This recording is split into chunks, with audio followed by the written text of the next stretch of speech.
Let's dive right into a really fascinating and honestly a kind of scary idea. What if the very thing that made us so successful as a species, the instinct that helped us conquer the planet, is now becoming our single biggest threat?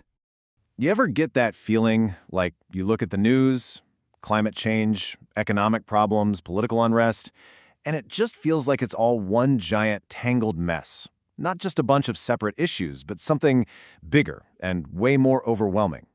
Well, it turns out there's a name for that feeling, and it's pointing us towards something really important.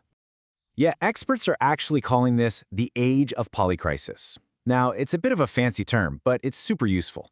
It helps us stop looking at problems in isolation and start seeing the huge interconnected picture of what we're facing. So a polycrisis isn't just, a lot of bad stuff happening all at once. It's more like a domino effect. These crises, ecological, social, economic, you name it, they're interlocking, they're feeding each other, making each other worse. A problem in one area can set off a chain reaction, creating this massive systemic emergency that's way more dangerous than any one problem on its own. But here's the twist. What if the real root cause isn't out there? Not just bad policies or flawed economic models. What if it's in here? Something buried deep inside every single one of us. And that's where we get to this idea of our ancient survival code. The core argument is pretty wild. It's our basic, hardwired biological programming to survive. That is what's unconsciously driving this whole global mess. Okay, and this is super important. This is not about blaming anyone or saying humans are bad. Not at all. This survival instinct is an absolute marvel of evolution. It's a biological gift. It's the reason we're all here. It's what kept our ancestors alive when they were facing real, immediate life or death dangers. So how does this survival drive actually play out?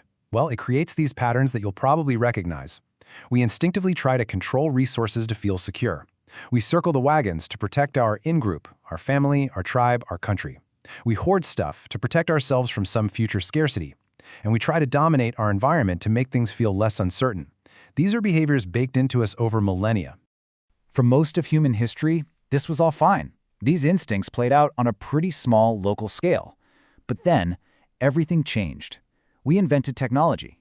And technology acted like a massive amplifier, like pouring gasoline on the fire of our ancient survival code. And this right here, this is the core of the problem. It's a fundamental mismatch. Think of it like this.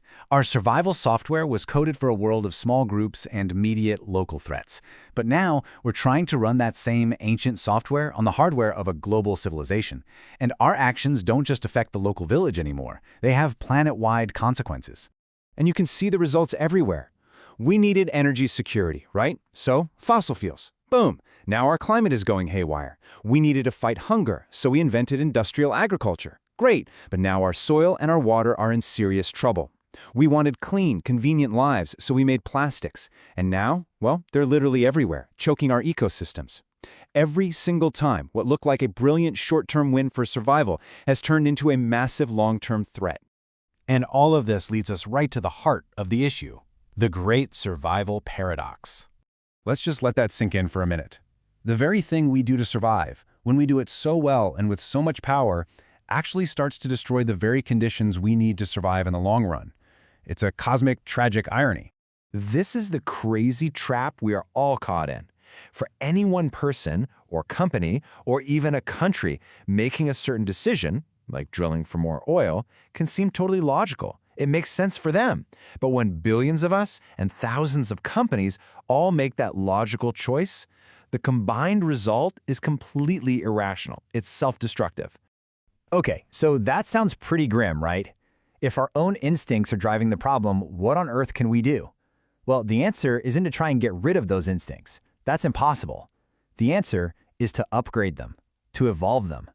It's about a fundamental evolution in how we see ourselves and what survival even means. Look, trying to fight your own biology is a losing battle. That survival drive is just too deep, too powerful. But here's what we can do. We can consciously choose to expand our definition of us.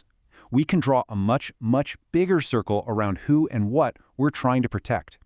Think about it. Our circle of care has always been expanding. For a long, long time, it was just about me, my family, my immediate tribe.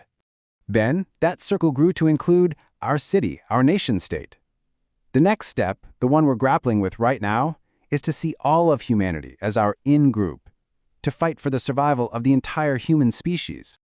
But we have to go even bigger. The final, crucial leap is to realize that our survival isn't just about us humans. It's about the survival of the entire living system, the whole biosphere. Because here's the absolute truth of it. The air we breathe, the water we drink, the soil that grows our food, these aren't just resources out there for us to use up. They are literally our planet's life support system. And if that system goes down, we go down with it. Simple as that. Real survival means making sure it survives. So this realization leaves us at a crossroads with a really profound choice to make. Do we keep going down this same old path of trying to dominate nature for short-term gain, or do we consciously step up and take on a new role, the role of stewards for this planet? And choosing that new role means we have to completely rethink what progress even is. For so long, it's been about more stuff, more economic growth, more extraction. But what if real progress is actually about regeneration, about actively making things better, about healing the damage we've done and leaving the planet healthier than we found it?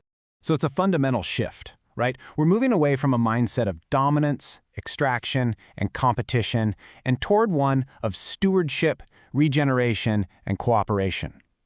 We're shifting from a focus on short-term thinking to a focus on long-term survival for everyone, for all the generations that will come after us. When you boil it all down, this is really a coming-of-age story for our entire species. We've developed this incredible, almost godlike power, but for a long time we've been using it with the short-sighted impulses of our ancient past.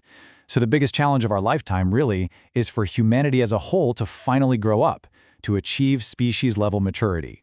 And that leaves us with one final big question. Our survival instinct is what gave us all this power in the first place. The real test now is, can we finally learn to guide that ancient, powerful drive with a new planetary scale wisdom? That's the choice that we all face.